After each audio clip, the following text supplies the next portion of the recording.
Hello and welcome to day के Guru tutorial. कैसे हैं आप लोग? उम्मीद करता हूं आप सब अच्छे होंगे। दोस्तों, आज के इस वीडियो में हम बात करने वाले हैं कि क्या सच में अब पीएचडी करना मुश्किल हो गया है। क्या वैसे स्टूडेंट अब पीएचडी नहीं कर पाएंगे जो नेट क्वालिफाई नहीं है।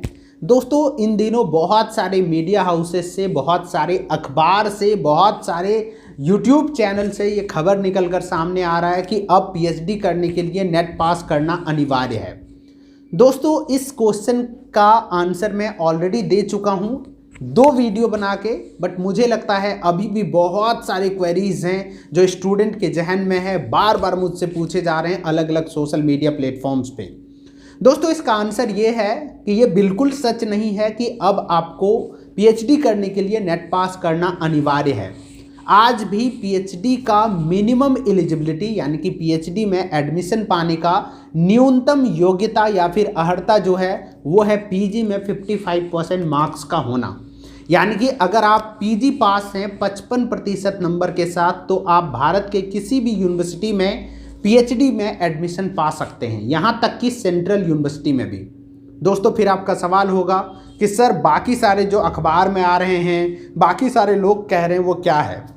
दोस्तों, मैं आपको घटना समझाता हूँ। एक्चुअली हुआ ये था कि यूजीसी के साथ भारत के बहुत सारे सेंट्रल यूनिवर्सिटीज़ के वाइस चांसलर का एक मीटिंग चल रहा था, जिस मीटिंग में इस एजेंडा के ऊपर चर्चा किया गया था कि क्या हम पीएचडी एडमिशन के लिए यूजीसी नेट का स्कोर को इस्तेमाल कर सकते हैं। सिर्फ एक एजेंडा था जिसके ऊपर डिस्कशन हुआ था, उसके ऊपर यूजीसी ने एक प्रोसीडिंग निकाला था और वही प्रोसीडिंग को नोटिफिकेशन बताया जा रहा बहुत सारे लोगों के द्वारा।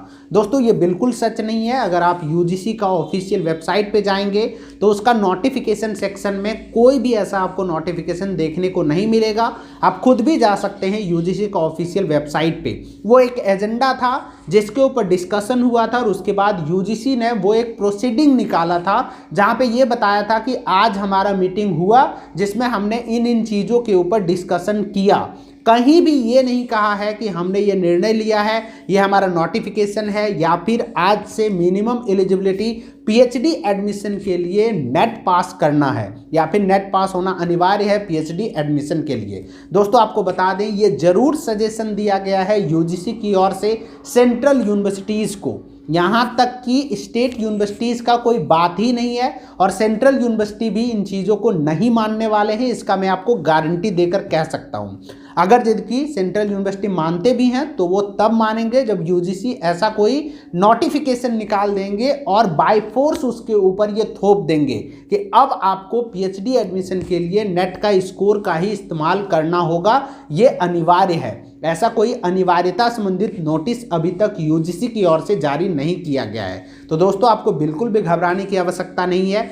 किसी भी यूनिवर्सिटी में ये अभी फिलहाल अप्लीकेबल नहीं होने जा रहा है, लेकिन मेरा व्यक्तिगत राय ये है कि ये हो जाना चाहिए, क्योंकि आप सभी को पता है यूजीसी रेगुलेशन 2018 के अकॉर्डिंग पीएचडी को 30 अंक दिए जा रहे हैं और यूजीसी नेट जेआरएफ पास स्टूडेंट को 5 से 7 अंक असिस्टेंट प्रोफेसर बहाली में। अगर यदि आपको पीएचडी पास स्टूडेंट को 30 अंक देने हैं तो ये किया जाना बहुत ज़रूरी है कि उनका एडमिशन के लिए ही नेट पास करना अनिवार्य बना दिया जाए। तो वैसे स्टूडेंट्स को फिर अगर 30 अंक दिए जाएं तो मुझे नहीं लगता है कि आप में से, हम में से किसी को भी कोई प्रॉब्लम होना चाहिए, क्योंकि वो स्टूडेंट यूजीसी नेट या फिर जेआरएफ क्वालिफाई होंगे, उसके बाद फिर पीएचडी करेंगे तो मुझे लगता है कि फिर वो 30 अंक लेने के लिए एलिजिबल हैं। आज भी मैं मानकर चलता हूं कि वैसे स्टूडेंट जो नेट क्वालिफाई नहीं हैं और जो सिर्फ पीएचडी हैं वो 30 अंक लेने योग्य नहीं हैं। ये मेरा व्यक्तिगत विचार है। ऐसे बहुत सारे स्टूडेंट्स को जानता हूं जो अभी भी नेट का एग्जाम नहीं पास कर पा रहे हैं, बट वो पीएचडी करके बैठ गए हैं भाई भतीजावाद के थ्रू।